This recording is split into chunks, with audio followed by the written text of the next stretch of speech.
just 3 weeks ago until the US election, and Democrat frontrunner Joe Biden actually just filmed a campaign ad for Donald Trump. And I mean that actually literally. Gallup reported last week 56% of Americans said that they were better off today than they were 4 years ago would have been under the Obama-Biden administration. So why should people who feel that they are better off today under the Trump administration vote for you? Well, if they think that, they probably shouldn't. I'm Donald Trump, and I approve this message.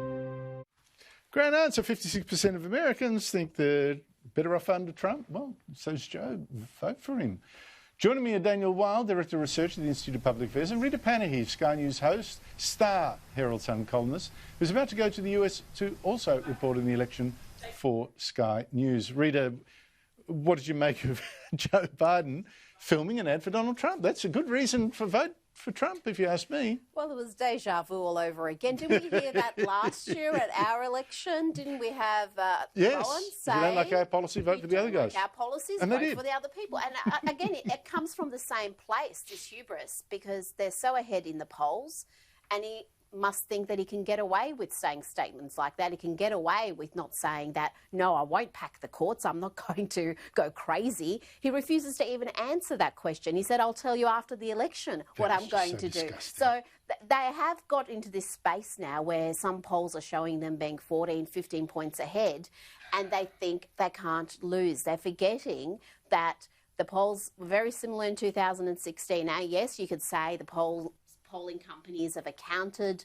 for that Trump factor, and these polls are far more accurate. But still, you've got to campaign. You've got to convince people that there's a reason to vote for me. It's not just a vote against Trump. It's a vote for Joe Biden. Oh, Rita, you went so close to saying, but I still think he'll win, and then you went right back again, and I think you're probably right.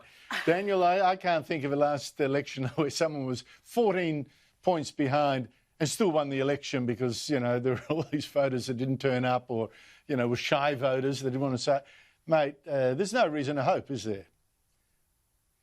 Andrew, I have a different view on that. Firstly, I don't think you can trust the polls. I know that we know this from last time, Andrew. There are a lot of shy voters. We know that they overrepresent Democrats in the polls. But the other point, Andrew, is 56%.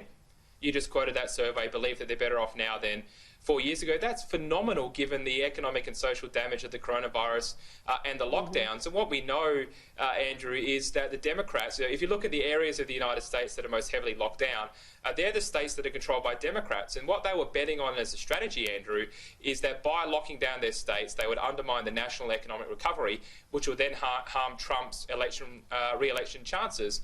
But what we know is that's not happening, Andrew. Americans are fundamentally optimistic. They think they're going to have a better future under Trump than under Biden. And indeed, if you look back prior to coronavirus, Andrew, the massive tax cuts, deregulation, getting out of the Paris Climate Agreement, look at the jobs that were created, the wage growth that they had. I think Americans are very confident that Trump has done it before and that he'll do it again. I almost believe now, after listening to you, that Trump will win the election. But I shouldn't make you keep talking because if he wins, it will be the most incredible effort of any politician in the modern era, given the utterly unhinged hatred he has faced from the media for 4 solid years. Every single day they campaign against him. I mean, the Democrats don't even need to show up. The media It's absolutely correct. That's one reason I think I want him to win, because the media cannot be allowed to succeed in this. It's just been evil. Anyway, just look at Drudge Report. That's gone nuts, absolutely feral. Anyway, back to Australian politics. We keep hearing about these bans and lockdowns. You know, the premiers are telling us, Rita, oh, look, this is driven by medical advice. And just, you know, there's no option, or, you know, the data says we must do this. Supercomputer says that we must do this, Daniel Andrews.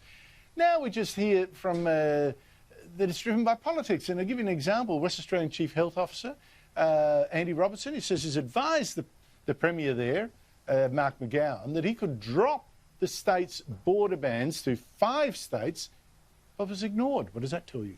Well, we've known this. We've known this from the very start. Remember when we first had the first round of school closures around the country, and yet we had the Chief Health Officer saying schools are safe, they should be open, kids should be in classrooms. So we've known from the very start, back in March when this started, that The premiers have been making decisions that are political as opposed to based on the evidence. And of course, you can always find experts who will tell you what you want to hear. Correct. And we're now seeing that some of the world's leading infectious diseases experts, the very best people in their field internationally, have got together and said lockdowns are destructive. They are not a way to deal with a pandemic. And yes, that's a petition signed by the Great Barrington Declaration. 30,000 odd medicos and authored by experts from Oxford, Yale and Stanford, Oxbridge and Harvard, I think it was. Yeah, and also co-authored by Nobel Prize-winning scientists. I mean, these are people... World Health Organization, don't do lockdowns. That's it. And yet, we've got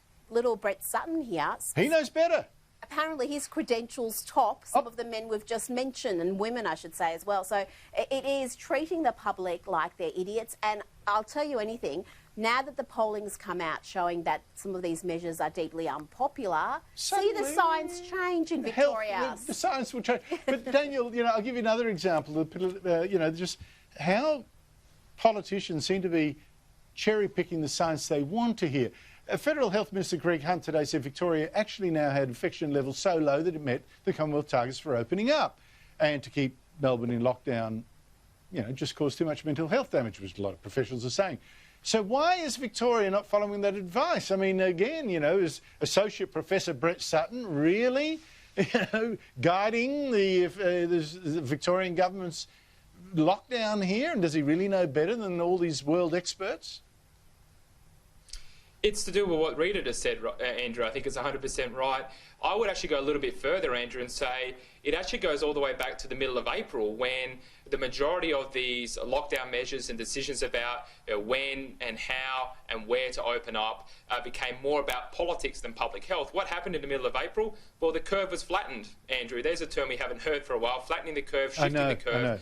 We got down to single new daily cases, and then it all became about politics, because the politicians and the health bureaucrats weren't willing to do an about-face and say the coronavirus wasn't as deadly as what we first anticipated. Now, in addition to the example that Rita gave of the school closures or the border closures in Western Australia and Queensland, we've also had the breathtaking, hypocritical, arbitrary double standards where, the aficionados from the AFL can stay in a five-star resort in Brisbane even though that thousands of mainstream Australians can't cross the border. We've had elites, like Shane Warne, who can go to the United Kingdom in order to commentate the cricket, but, regular Australians who want to visit their mum or their grandmother who might be sick and unwell have not been allowed to do that. And, of course, we had the major example, Andrew, of the Black Lives Matter protests were allowed to go ahead, whereas mainstream Australians couldn't go to work. So this has been about politics for a very, very long time.